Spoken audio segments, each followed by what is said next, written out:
जैसा कि आप लोग बोर्ड पे देख पा रहे हैं, आज हम लोग करने वाले हैं एक टॉपिक जो कि रिलेटेड है नंबर सिस्टम से, रैशनल और इरेशनल नंबर से, और उस टॉपिक का नाम है रेशनलाइजेशन। आज हम लोग करेंगे, पहले इस कॉन्सेप्ट को समझेंगे और कॉन्सेप्ट को समझने के बाद आर.एस. अग्रवाल बुक के एक्सरसाइज नंबर 1F को हम लोग सोल्व करेंगे और इससे रिलेटेड बहुत सारे स्टेप्स को समझने की कोशिश करेंगे। इस कॉन्सेप्ट को समझने से पहले मैंने एक एग्जांपल लिया है। आपके सामने एक इरेशनल नंबर है, दैट इज 1/√5। इस रेशनल नंबर का अगर आपसे वैल्यू निकालने के लिए कहा जाए तो आप खुद टेस्ट करके एक बार देख लीजिए कि आपके लिए कितना आसान या कितना मुश्किल सा काम हो सकता है। अगर हम इसका वैल्यू निकालना चाहें तो सबसे पहले हमें वैल्यू निकालना होगा √5 का। √5 का स्क्वायर रूट निकालने के लॉन्ग डिवीजन मेथड से एक लंबा सा टीडियस सा मेथड है जिसमें आपको 2 से 3 मिनट लग जाएंगे। √5 का वैल्यू होता है 2.236। हम लोगों ने मान लीजिए पहला स्टेप कंप्लीट कर लिया, हम लोगों ने √5 का वैल्यू निकाल लिया 2.236। आपका नेक्स्ट स्टेप क्या होने वाला है, आप इसे 2.236 इसके डेसिमल पार्ट को इक्वलाइज करने के लिए आप ऊपर 1, 2, 3 डेसिमल लगाएंगे। अब आपके सामने एक फ्रैक्शन है 1000/2236। अगर हम इसका वैल्यू निकालने के लिए लॉन्ग डिवीजन मेथड का यूज करते हैं तो हमारे सामने हमारा अगला स्टेप होगा 2236 divides 1000। This number is smaller. हम लोग एक डेसिमल पुट करेंगे 0 टाइम,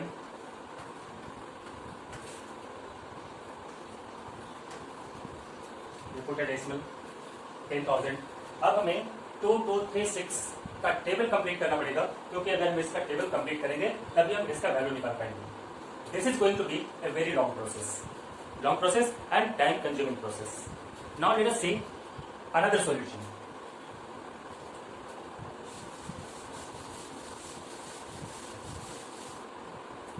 इस प्रॉब्लम का एक दूसरा सॉल्यूशन ये हो सकता है कि हम लोग इसे इसके इक्विवेलेंट फ्रैक्शन में चेंज करें। हम इसे किसी ऐसे सुटेबल नंबर से मल्टीप्लाई करें, इसके न्यूमरेटर को और डिनोमिनेटर को,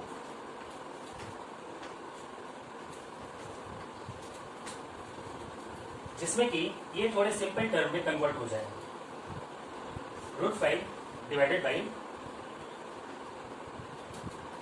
√5²। इक्विवेलेंट फ्रैक्शन निकालने के लिए हम लोग न्यूमरेटर और डिनोमिनेटर को सेम नंबर से मल्टीप्लाई या डिवाइड कर सकते हैं। मैंने एक सुटेबल नंबर सेलेक्ट किया √5, इसे मैंने न्यूमरेटर में और डिनोमिनेटर दोनों में मल्टीप्लाई किया। 1 times √5 that is √5, √5 into √5 that means √5²। This is equal to √5/5। ये कैसे होगी? ऐसा कैलकुलेशन आप लोग जानते हैं, आप लोग कर चुके हैं। Now we can put the value of √5, which is 2.236 divided by 5, and we can only do it, and calculating the value of this fraction is quite easy. 0 times 0.4 times remainder 2, 4 times remainder 3, 7 times and so on. तो अगर हम इसके denominator को किसी rational number में convert कर सकें तो हमारे लिए उसका वैल्यू निकालना काफी आसान हो जाता है। और इस प्रोसेस को, जिसमें कि किसी इरेशनल नंबर, कोई ऐसा इरेशनल नंबर जिसका डिनोमिनेटर इरेशनल है, उसे सुटेबल नंबर से मल्टीप्लाई करके हम उसे इक्विवेलेंट दूसरे फ्रैक्शन में कन्वर्ट कर लेते हैं, जिससे कि इसका डिनोमिनेटर रेशनल नंबर मिल जाए। हम लोग क्या करते हैं, हम लोग फोकस करते हैं डिनोमिनेटर पे। डिनोमिनेटर में क्या करना है, अगर डिनोमिनेटर इरेशनल नंबर है तो उसमें कोई ऐसा सुटेबल नंबर मल्टीप्लाई करते हैं जिसमें कि उसका डिनोमिनेटर, पहले ये डिनोमिनेटर इरेशनल नंबर था और फिर हमने इसे कन्वर्ट किया इसके डिनोमिनेटर को रेशनल नंबर में, कैलकुलेशन में ईज की वजह से। और इसी प्रोसेस को हम लोग कहते हैं रेशनलाइजेशन। कोई ऐसा फ्रैक्शन जिसका डिनोमिनेटर इरेशनल हो, उसे ऐसे इक्विवेलेंट फ्रैक्शन में कन्वर्ट करना कि उसका डिनोमिनेटर इरेशनल से रेशनल नंबर में कन्वर्ट हो जाए, then we call this process rationalization. इसके बाद हम लोग सीखेंगे कि हम लोग इस रेशनलाइजेशन का इसका एप्लीकेशन क्या है, हम इसे अप्लाई कैसे करते हैं, यूज कैसे करते हैं इजी कैलकुलेशन के लिए।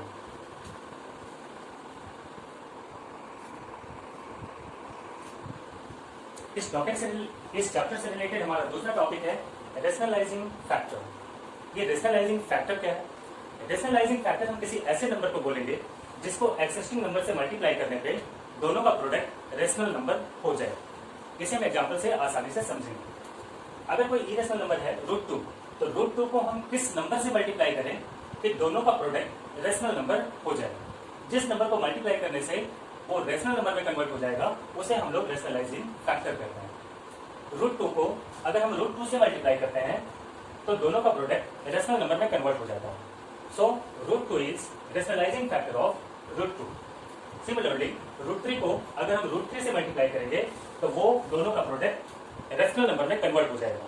दो इरेशनल नंबर को मल्टीप्लाई करने पे अगर वो रेशनल नंबर में कन्वर्ट हो जाता है तो वो दोनों ही नंबर एक दूसरे के रेशनलाइजिंग फैक्टर होते हैं। That means √2 is rationalising factor of √2, √3 is rationalising factor of √3।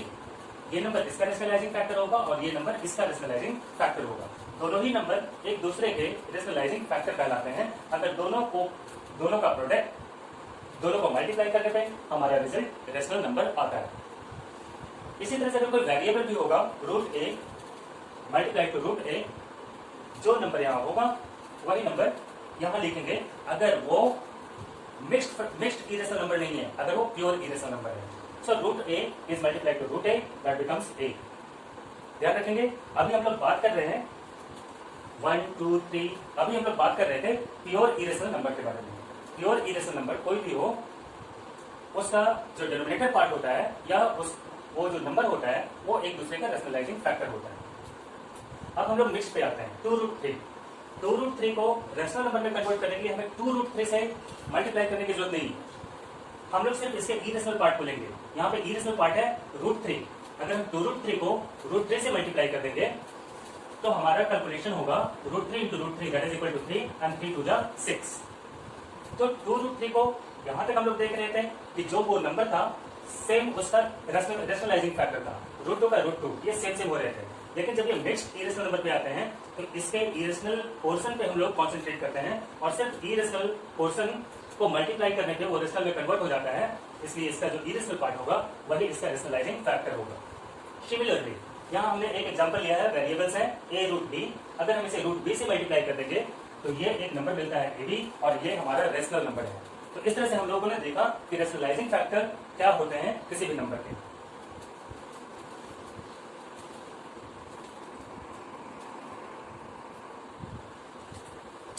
अब अगर हमारे सामने इस फॉर्मेट के इरेशनल नंबर्स होंगे तो इनका रेशनलाइजिंग फैक्टर निकालने के लिए हमें ज्यादा कुछ नहीं करना, इसके बीच के प्लस साइन को माइनस में चेंज कर देना। यहाँ पे मैंने वही किया a minus √b, a same रहेगा √b सेम रहेगा, सिर्फ मैंने माइनस को प्लस में चेंज कर दिया। 3 माइनस √2, 3 माइनस की जगह हमने प्लस कर दिया। सो 3 माइनस √2 का रेशनलाइजिंग फैक्टर होगा 3 प्लस √2। ऐसा क्यों होता है? क्योंकि अगर हम इन दोनों नंबर को मल्टीप्लाई करेंगे 3 प्लस √2 मल्टीप्लाई टू 3 माइनस √2 तो a plus B into a minus B के फॉर्मूले पे उस अलजेब्राइक आइडेंटिटी पे हम इसे सोल्व कर सकते हैं। a² that is 3² minus b² that is √2², 3² to 9 and √2² to 2 और इसे सोल्व करने पे हमें एक रेशनल नंबर मिलता है। तो इस तरह से हम लोगों ने देखा कि अगर इस फॉर्मेट में कोई इरेशनल नंबर है तो हम लोग उसका रेशनलाइजिंग फैक्टर किस तरह से निकालते हैं। ये बहुत ही सिंपल तरीका है, सिर्फ इसे अगर आप ध्यान से देखेंगे तो आपका कॉन्सेप्ट भी क्लियर होगा और आप इसे आसानी से समझ भी पाएंगे।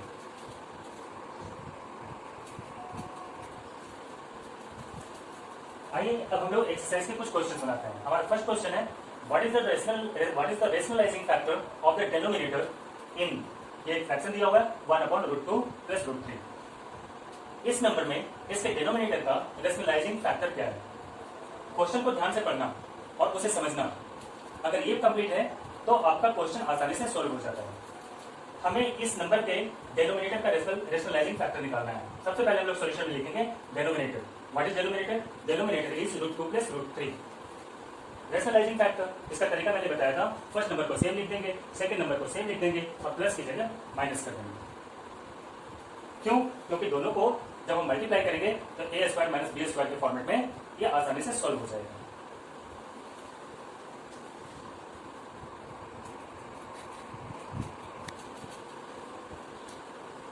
इस चैप्टर का question number 2, the question is to rationalise the denominator. Denominator को रेशनलाइज करना है।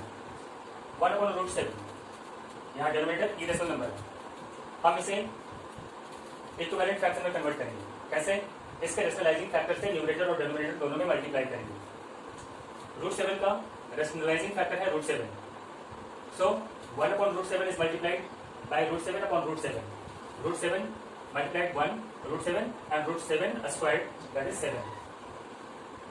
इस तरह के क्वेश्चन को जब आप 1 2 3 4 बार प्रैक्टिस कर लेंगे या 4 5 क्वेश्चन बना लेंगे तो ये फिर ओरली कर सकेंगे और मेंटली कर सकेंगे। मैंने यहाँ सारा स्टेप डिटेल में इसलिए लिखा है जिसमें कि आप इसे अच्छे तरीके से हर स्टेप को समझ लें, फिर प्रैक्टिस करने पे आप भी एक्सपर्ट हो जाएंगे और काफी तेजी से काम को कर पाएंगे। √5/2 √3, इसका रेशनलाइजिंग फैक्टर क्या बनेगा? √3, डिनोमिनेटर का इरेशनल पार्ट मैंने मल्टीप्लाई कर दिया।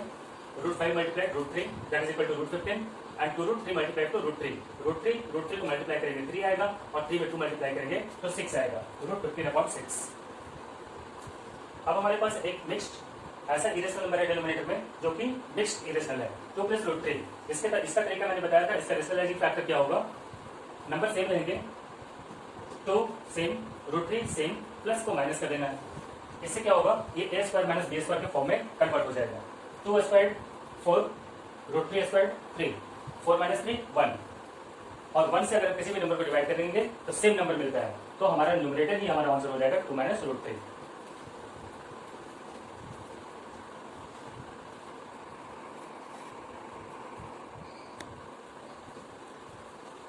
क्वेश्चन नंबर 2 के कंटिन्यूएशन में नंबर 4, 1/√5 - 2, इसका रेशनलाइजिंग फैक्टर क्या होगा? √5 + 2। मैंने रेशनलाइजिंग फैक्टर से मल्टीप्लाई किया, 1 से मल्टीप्लाई करने पे हर नंबर वही होता है, हर एक नंबर जितना रहता है उतना ही आता है। √5 + 2 डिवाइडेड बाई √5 का स्क्वायर 5 और 2 का square 4, so answer is √5 + 2। Similarly, I have solved number 4, 5 and 6 and this is all before you on the board. You can easily understand the steps and try solving it.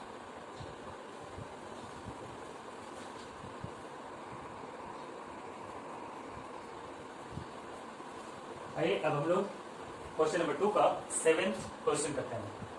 Numerator is 4, denominator is √11 - √7।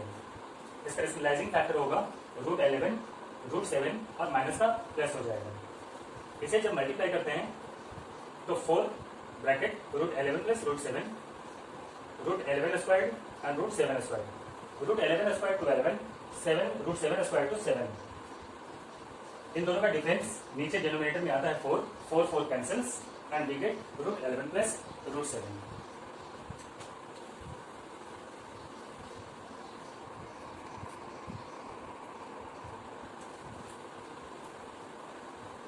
इस question में आपका थोड़ा basic test भी है।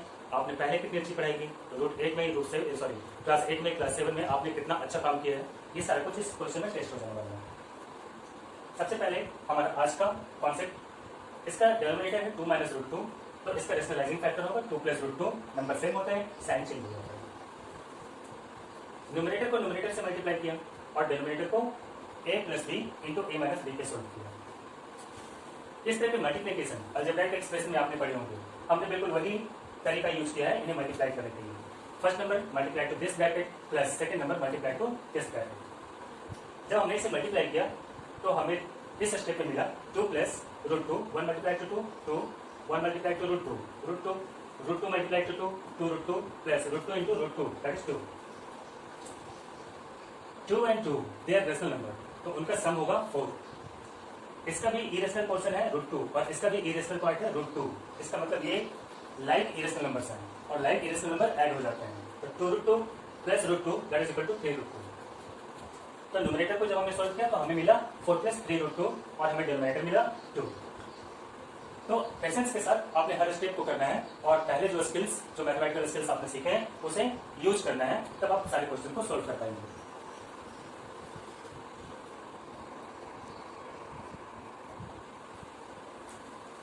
This 9th number question, 3 minus 2 root 2, 3 plus 2 root 2, denominator है 3 plus 2 root 2।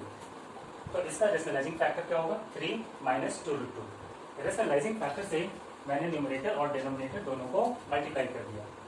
Numerator अगर आप देखें तो पहले भी ये 3 माइनस 2 रूट 2 था और उसे फिर से हमने मल्टीप्लाई किया 3 minus 2 root 2, same number multiply twice whole square. So इन दोनों को मल्टीप्लाई करने पे 3 माइनस 2 रूट 2 होल स्क्वायर आया और नीचे a plus B into A minus B that is A square 3 square minus B square 2 root 2 square. इसे a minus B के फॉर्मूला पे हमने सोल्व किया। A square 3 square plus B square 2 root 2 whole square minus 2 into A equal to 3 and b is equal to 2 root 2। 3 square to 9, 2 root 2 is square to 8। इसे square करके देख लेंगे 8 आएगा minus 2 3 जा 6 2 जा 12, 12 root 2। Denominator 9 minus 8 equal to 1। 1 से किसी भी नंबर को डिवाइड करेंगे सेम वही नंबर मिलता है। So our answer is 70 minus 12 root 2।